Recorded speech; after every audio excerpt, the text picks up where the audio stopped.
जय हिंद दोस्तों, मैं राजीव कुमार आपका अपने YouTube channel Rajiv study centre में स्वागत करता हूं। आइए आज हम शुरू करते हैं ग्रुप डी और एसएससी जीडी के प्रीवियस ईयर के प्रश्नों को। ये आरआरसी ग्रुप डी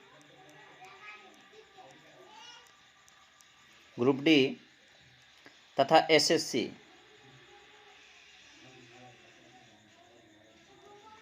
तथा एसएससी जीडी के प्रश्नों को जो प्रीवियस ईयर के जो होंगे उनको हम लोग हल करेंगे। प्रीवियस ईयर क्वेश्चनों को हम हल करने वाले हैं जो इम्पोर्टेंट है सभी वनडे एग्ज़ाम के लिए। तो आइए शुरू करते हैं। अगर आप नए व्यूवर हैं तो सब्सक्राइब कर लीजिए, चैनल को हमारे सब्सक्राइब कर लीजिएगा और बेल आइकन बटन दबा दीजिएगा, ठीक है। चलिए, जिससे कि आपको टाइम पर ये मिल सके। तो आइए शुरू करते हैं बिना किसी अकवास बकवास करते हुए। आज का पहला प्रश्न है, हमने इसके पहले भी 65 प्रश्न कर चुके हैं। आज हम लोग अगला करने वाले हैं। आप देख सकते हैं ये बोल रहा है, पहला प्रश्न यहाँ पे है, एक साधारण आवर्धन ग्लास में निम्न शामिल है।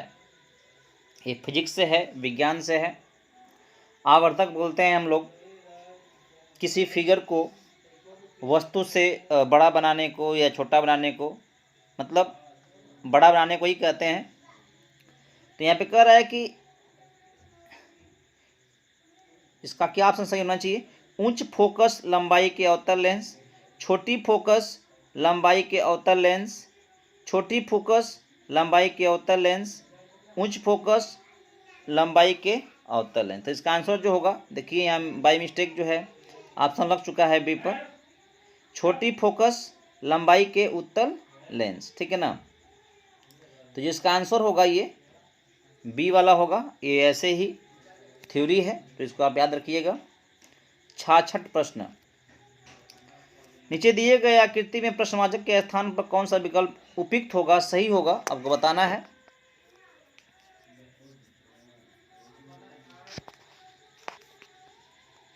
मैं आपको पीछे बताना भूल गया हूँ, इस वीडियो डिस्क्रिप्शन में ट्विटर, यूट्यूब का प्लेलिस्ट और इंस्टाग्राम और टेलीग्राम, इन सब का लिंक मैं डाल दिया हूँ। आप वहाँ से जरूर देख लीजिएगा, ज्वाइन कर लीजिएगा। वहाँ से काफ़ी आपको वीडियो मिलेंगे, PDF में मिलेगा। ये प्रश्न कर रहा है आपसे,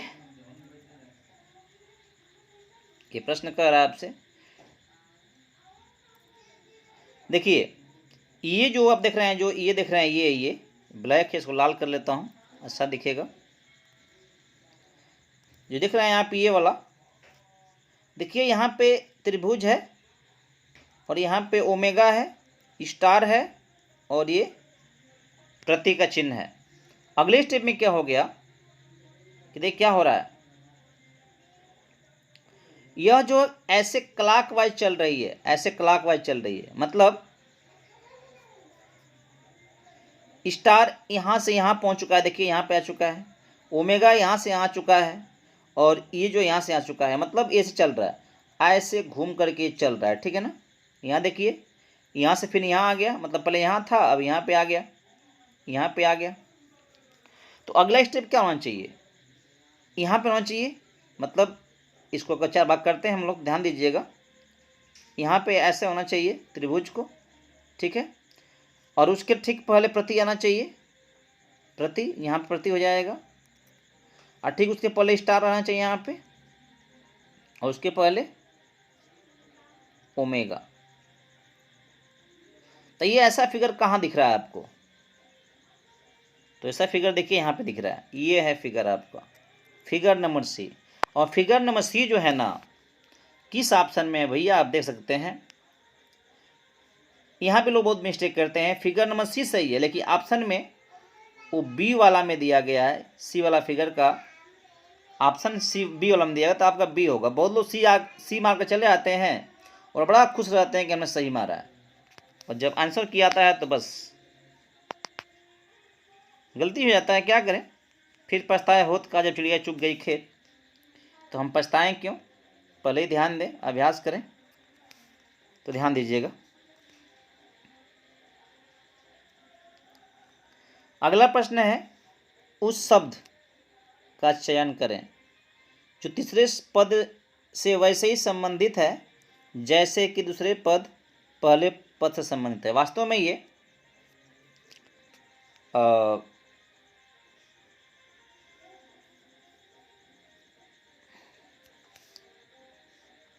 रीजनिंग का प्रश्न है और ये बोल रहा है कि जो संबंध पेट्रोल का कार से है वही संबंध यहाँ पे होना चाहिए विद्युत का।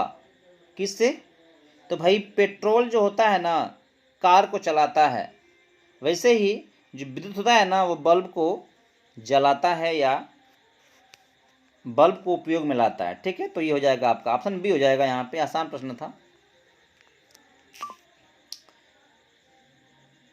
प्रश्न देखिए 68 नंबर पे। प्रश्न तब तक कठिन है ना भाई जब तक कि आप उसको अभ्यास नहीं किए। अभ्यास कर लेंगे ना बढ़िया ढंग से तो फिर आपको समस्या जो है कम हो जाएगी या नहीं रहेगी। परीक्षाओं का एक ही तरीका है हल करने का, क्रैक करने का, मैक्सिमम अभ्यास करना। एक बिंदु के निर्देशांक ऋण 1 9 11 1, यहाँ देखिए ध्यान से, ऋण 1 9 11 और 1 बिंदुओं को जोड़ने वाली रेखा को आंतरिक रूप से 3 संबंधी एक अनुपात में विभाजित कर। देखिए ध्यान दीजिएगा, ये एडवांस, यह जो है ना एडवांस मैथ के अंतर्गत आता है और रूडी में एडवांस मैथ पूछा था। यह है कोऑर्डिनेट का प्रश्न, कोऑर्डिनेट का प्रश्न है। ठीक है, तो इसको हम कैसे करेंगे ध्यान से देखेंगे आप। यहाँ पे 2 बिंदु है, एक बिंदु यहाँ पे है और एक बिंदु यहाँ पे है। इस बिंदु का निर्देशांक दे दिया है ऋण 1 9, इस बिंदु का निर्देशांक भी दे दिया है 11 और 1। इसको थर्ड कोई बिंदु बीच में से काट रही है। अगर इसका नाम ए इसका नाम बी है तो इसका नाम सी कर दें, क्या दिक्कत है। ये 3 भाग कट रहा है और ये 1 भाग कट रहा है। तो कह रहा है कि जो यहाँ मिलेगा ना आपको बिंदु एक्स वाई का मान, उसका वैल्यू कितना होगा। ध्यान दीजिए, सूत्र होता है इसका, सूत्र होता है, आप देखिए ध्यान से, पूरा बने रहिए। सूत्र आपका ये होता है कि जो x का मान होता है ना, जो तीसरा बिंदु का भुज होता है, इसको भुज बोलते हैं, x की वैल्यू को, इसके वैल्यू भुज बोला जाता है। वो होता है m1 x2 plus m2 x1 बटा में m1 प्लस m2 होता है। ठीक है जी, अब मान रख दीजिए m1 गुणे x2, तो भाई देखिए ये 1 1 है, x1 y1, ये 2 2 है, माने x2 और y2। इसको हम ऐसे कर लेते हैं, मान लेते हैं। तो ये m1 का लाएगा क्योंकि 1 की तरफ है और ये m2 का लाएगा क्योंकि 2 की तरफ है। इस पर ध्यान दीजिएगा थोड़ा सा। तो m1 गुणे x2, m1 मतलब 3, x2 मतलब 11। x2 x पहले होता है y बाद में होता है, ध्यान दीजिएगा, थोड़ा कोऑर्डिनेट का सवाल है तो इसको बस हम लगा दे रहे हैं, समझाने का उतना टाइम नहीं है, नहीं तो हम समझा भी देते बढ़िया से। तो m1 गुणे x2, m1 मतलब 3, x2 मतलब 11, 11 यहाँ 33 धन m2 गुणे x1, m2 1 है और x1 जो है ऋण 1 है, तो हो जाएगा ऋण 1 हो जाएगा बटा में 4। ठीक है, तो ये जोड़ेंगे कितना हो जाएगा ऊपर, 32 बटा में 4 मतलब 8 आएगा, x का मान 8 आ जाएगा। अब y का मान हम निकालें, उससे बेहतर है कि देखते हैं कि किसी में जो ऑप्शन दिए हुए हैं भुज का मान 8 है कि नहीं।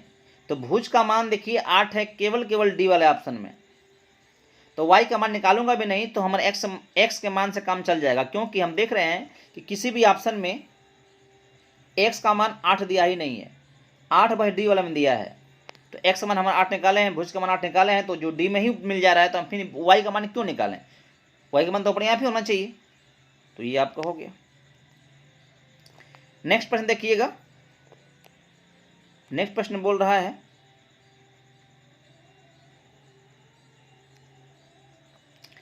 69, किसी भी पदार्थ के अणु में इतने कण हैं, ये एवोगाद्रो संख्या कहलाता है। 6.023 10⁻23 कण शामिल हैं। तो कार्बन डाइऑक्साइड में अगर इतने कुल कण हैं तो बताना है कि CO2 में यानी कार्बन डाइऑक्साइड के अणु की संख्या क्या होगी। भाई जब एक अणु में इतने दिया हुआ है 6.023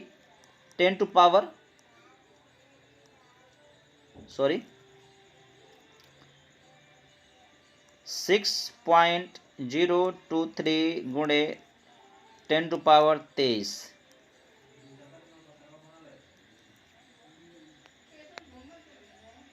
ये थोड़ा डिस्टर्ब हो रहा है, नहीं चल रहा है, कोई बात नहीं। आइए हम इसको देखते हैं ध्यान से थोड़ा सा। ठीक है जी। ये कह रहा है कि जब एक कण में 6.023 गुणे 10⁻23 कण शामिल है तो CO2 के अंतर्गत इतने कुल कण आ रहे हैं, तो कितने कुल अणु होंगे। जब एक अणु में इतने कण, तो इतने कणों में कौन अणु, तो कुल कणों में एक अणु के कण का भाग कर देंगे, अर्थात 3.0115 10⁻23। चलिए थोड़ा सा हम इसको मिटाते हैं, दिक्कत कर रहा है थोड़ा सा।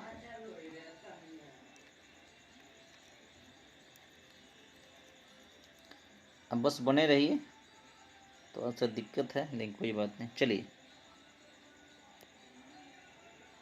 इसको इधर कर लेते हैं, अब लगाते हैं। तो देखिए कितने वो कण हैं, तो जो कुल कण है ना 3.0115 गुणे 10⁻23, ठीक है। और हम भाग कर देंगे एक अणु में अणुओं की संख्या से, 6.023 10⁻23, ठीक है ना। क्यों ऐसा करेंगे तो ध्यान दीजिएगा। आपको पता है कि अगर मैं बोलूं कि एक डिब्बे में अगर 5 गो फल आता है और मेरे पास कुल जो है 50 फल हैं, तो कब गो डिब्बा लगेंगे। अब क्या करेंगे, कुल जो फल हैं एक डिब्बा में जितने फल आते हैं, एक डिब्बे में जितने फल आते हैं उसका हम भाग कर देंगे, जो 10 डिब्बे निकल के आ जाएगा। तो हमने इसी सिद्धांत का प्रयोग किया है और बस हमने किया, ठीक है। तो इतना हो जाएगा। अब इसको हल कर लीजिएगा आप, जो होगा वही आपके अणु की संख्या निकल के आएगा, कब गो अणु होना चाहिए था। तो ये तो कट जाएगा आसानी के साथ। ये कितना आएगा आपका, तो कटाएंगे इसको 2 बार में कटना चाहिए, लगभग 2 बार में कटना चाहिए। तो एक बार में ये हो जाएगा लगभग में, क्योंकि 3 है, ये 2 6 है, तो 3 का 6, ये 2 बार हो जाएगा। मतलब यदि मैं बात करूं कितना आया, 1/2 आ गया, इतने अणु। जब इसको आप बदलेंगे दशमलव में ना तो 0.5 आएगा। तो ये आपका आंसर होना चाहिए। तो किसमें ऑप्शन कोई मिल रहा है क्या, हाँ मिल रहा है। ऑप्शन नंबर कौन सही है, डी सही है, ऑप्शन नंबर डी सही है। नेक्स्ट प्रश्न देखिए भाई, मजा आ जाएगा प्रश्न लगाएंगे अब तो, सॉरी।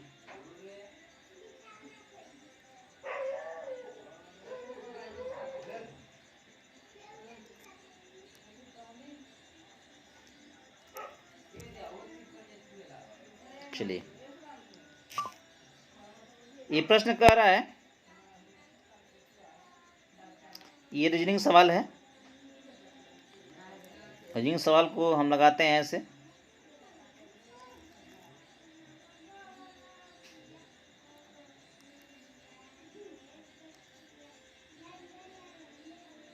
देखिए बिंदु ए से शुरू करके एक्स उत्तर क्यों जाता है। आप जानते हैं इसका चिन्ह जो होता है ऐसे, ये नॉर्थ होता है, ये साउथ होता है, ये पूर्व यानी ईस्ट होता है, और ये होता है सॉरी इधर जो होता है वेस्ट होता है, इधर जो होता है ईस्ट होता है, पूर्व होता है। कह रहा है कि एक्स चलता है उत्तर की ओर, ऊपर गया 15 किलोमीटर, बी पर पहुंच गया, ए से बी पर पहुंच गया, और फिर पहुंचने की जैसे चलता है, जहां से वह बाईं ओर मुड़ जाता है और सी तक पहुंचता है। बाईं ओर मुड़ना मतलब इधर मुड़ना, सी तक पहुंच गया, और ऐसा करने में चला है 10 किलोमीटर। फिर वह दाईं ओर मुड़ता है। अब दाईं किधर होगा, अब जो दाईं होगा आपको ऊपर तरफ होगा, है ना। इसको बढ़ाते हैं थोड़ा सा, दाईं तरफ मुड़ा और कितना गया 10 किलोमीटर चला है, फिर से चला है 10 किलोमीटर चला है दाईं मुड़ने के बाद ऊपर, और डी तक पहुंच गया, ठीक है ना, ये डी तक पहुंच गया है। और फिर आखिर में वो दाईं मुड़ता है और ई तक जाता है। दाईं मतलब इधर मुड़ेगा और जा रहा ई तक, चला है 30 किलोमीटर। पहले मिटाते हैं अगल बगल चीज़ों को, उसके बाद देखते हैं।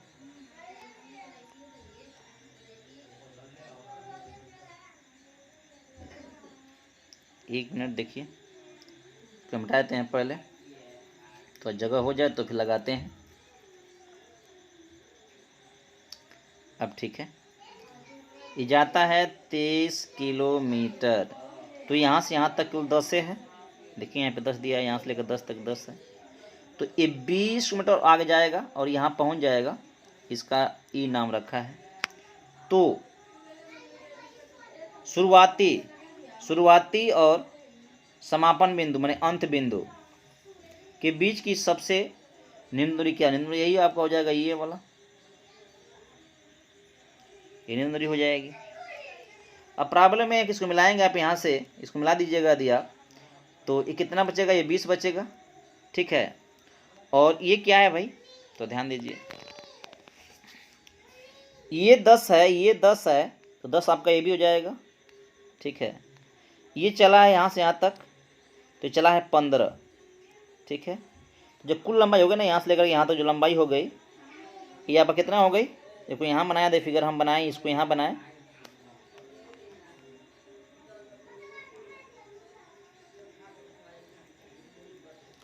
अगर मैं इसको थोड़ा सा और यहाँ बनाऊँ, ऐसे बनाऊँ, तो ये कितना होगा पता है आपका, ये 25 हो रहा था, 15 यहाँ से 10 यहाँ से 25 हो गया कुल लंबाई। ये कितना रहा था, 20 आ रहा था। इसका लंबाई निकाल लेंगे पाइथागोरस प्रमेय से। क्या होगा, लंब का वर्ग यानी 400, सॉरी आधार का वर्ग 400 प्लस लंब का वर्ग 625, कितना आने वाला है भाई, 1025 आएगा, ठीक है, 1025। जिसको वर्गमूल लेंगे आप तो कितना आएगा, गुणनखंड करके देख लीजिए, गुणनखंड कितना करेंगे आप, यहाँ करते हैं गुणनखंड, देखिए ध्यान से, 1025 पहले 5 से भाग करेंगे आप, 5 दूना के 10, 0, 5 पच्चे 25, फिर कटेगा 5 से, 5 चौको 20, अब 5 के 5, ये नहीं कटेगा, 13 जगह वैसे, ये 5 2 बार आया है तो वर्गमूल हो जाएगा इसका 5 और करणी में 41, ठीक है। तो कितना आपका आंसर आ गया, 5 करणी में 41, आपका आसान नंबर क्या है, तो 20 सही है। चलिए नेक्स्ट देखते हैं, जो कि फिगर संबंधी है, इसमें काउंट करना है, जो मैक्सिमम पूछता रहता है आजकल। ये बोल रहा है कि दी गई आकृति में कितने कुल त्रिभुज के कितने त्रिभुज हैं, तो ध्यान दीजिएगा, तो इसको और बड़ा करते हैं हम लोग।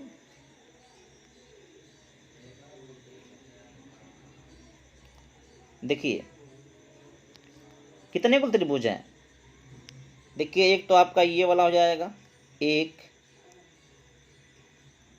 2, ठीक है, एक बड़ा वाला हो जाएगा 3 4 हो जाएगा ये वाला, फिर क्या हो जाएगा, ये वाला हो जाएगा 5, ये हो जाएगा 6, और छोटे वाला है 7 8 9 10, यहाँ से हो गया।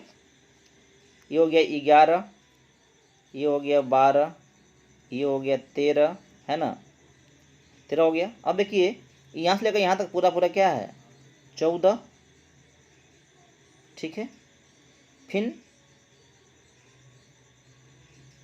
ये हो गया आपका 14, तो ऐसे आपका हो जाएगा यहाँ से ये हो जाएगा 15 पूरा पूरा, और ये तो आपका हो जाएगा 15। इसके बाद बचेगा आपका ये देखिए ये 16 हो जाएगा, है ना। ऐसे गिनती करेंगे ना क्रम से आप, तो इसका उत्तर कितना पाएंगे पता है 21 पाएंगे। इसमें आपको बस गिनने का हैबिट होना चाहिए। तो ऐसे ही देख रहे हैं कितना इसमें हो गया है। इसका आंसर जो होगा 21 होगा। आप गिन सकते हैं बढ़िया से, जो गिनना होगा तो आप गिन लीजिएगा क्या होगा। आप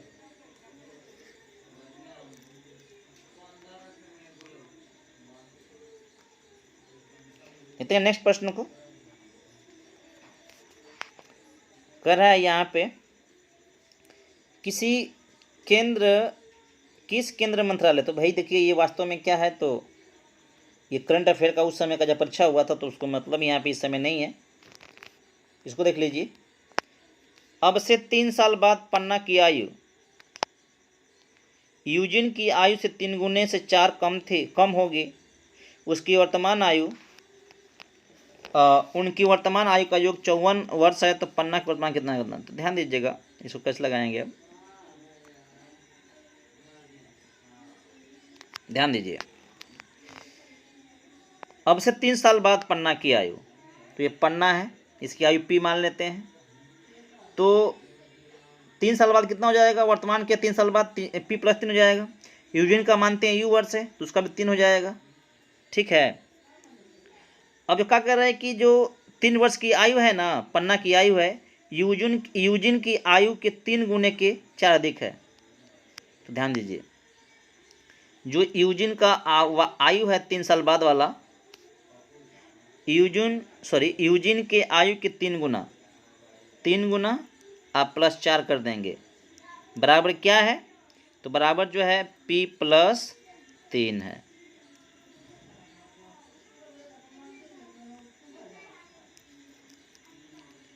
P प्लस 3 है।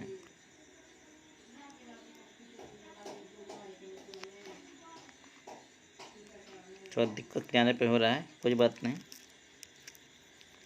ये आपका जो है P प्लस 3 के बराबर, ठीक है।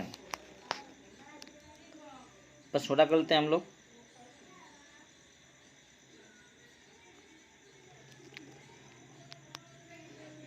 उनकी वर्तमान आयु का योगफल, तो ये समान तो हो गया आपका।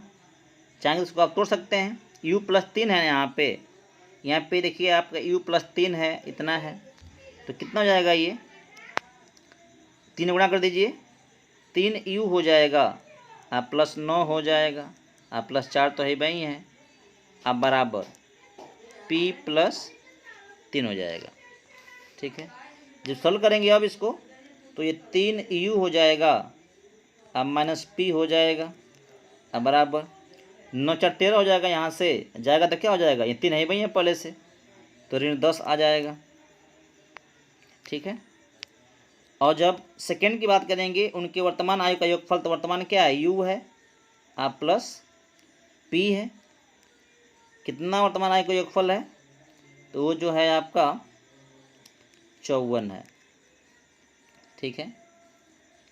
दोनों जोड़ दीजिएगा तो पाएंगे एक कट जाएगा, ये जाएगा 4u, ये हो जाएगा 4u, बराबर कितना आएगा? ये घटेगा तो आएगा 44, ठीक है। कितना ही कौन हो जाएगा? 11 वर्ष हो जाएगा। पूछा क्या है? तो पन्ना की वर्तमान आयु पूछा है, तो u का हो गया इतना। तो हम समीकरण 1 को लेकर हल करते हैं। समीकरण 1 है आपका, देखिए ये वाला, इसको लेकर हल करिए। तो u का मान रख दीजिए 11, ठीक है। p का मान नहीं पता है, कुल 54 है। कितना p का मान आएगा? घटेगा 11 इसमें से, तो 44 हो जाएगा। तो ये आपका आंसर हो गया। ऑप्शन नंबर कौन सा होना चाहिए था? 11 घट रहा है ना, 44 नहीं होगा, 43 हो जाएगा, सॉरी। कौन सा होगा आपका? ऑप्शन नंबर सी सही हो जाएगा, ठीक है। चलिए नेक्स्ट प्रश्न देखते हैं। नेक्स्ट प्रश्न आपकी स्क्रीन पर है, आप देखेंगे ध्यान से इसको। एक वस्तु 3 सेकेंड में 15 मीटर और फिर 2 सेकेंड में 16 मीटर यात्रा करती है, तो चाल क्या होगा औसत। तो ध्यान दीजिएगा, ये आसान सवाल है। औसत चाल बराबर क्या होता है, कुल दूरी कितना है, तो 15 मीटर आप प्लस 16 मीटर कुल दूरी हो गया, बटा में कुल समय, तो 3 सेकेंड आप प्लस 2 सेकेंड, कितना हो जाएगा मीटर में, ऊपर हो जाएगा 31 मीटर, अब बटा में जाएगा 5, कितना हल करने पाएगा, 5 छके 30, 10 दूना के 10, जीरो बढ़ा सकते हैं आप, इतना चाल आएगा मीटर प्रति सेकेंड, 6.20 मीटर प्रति सेकेंड। तो देखिए यहाँ पर भी दिया है 6, लेकिन बस प्रति सेकेंड दिया है, यहाँ पे दिया 6.20 लेकिन बस मीटर दिया है, लेकिन नहीं, मात्रक भी साथ में करना होगा, ध्यान देना होगा, तो ये आपका सही होना चाहिए, ऑप्शन नंबर डी। देखते हैं नेक्स्ट प्रश्न को। नेक्स्ट प्रश्न बोल रहा है आपसे,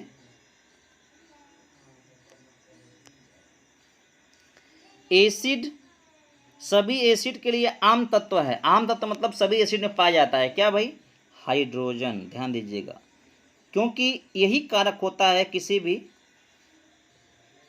अम्ल में अम्ल होने का। आप जानते भी हैं, पीएच का मान निकालते हैं हम, पीएच मान,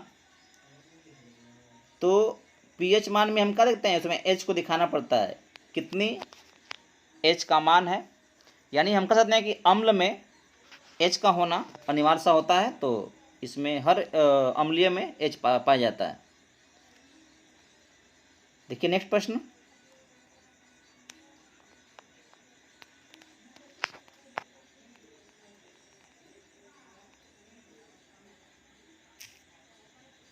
शायद ये अंतिम प्रश्न था, कोई बात नहीं। अब कैसा लगा जो कमेंट बॉक्स में इसके बारे में कमेंट करिएगा और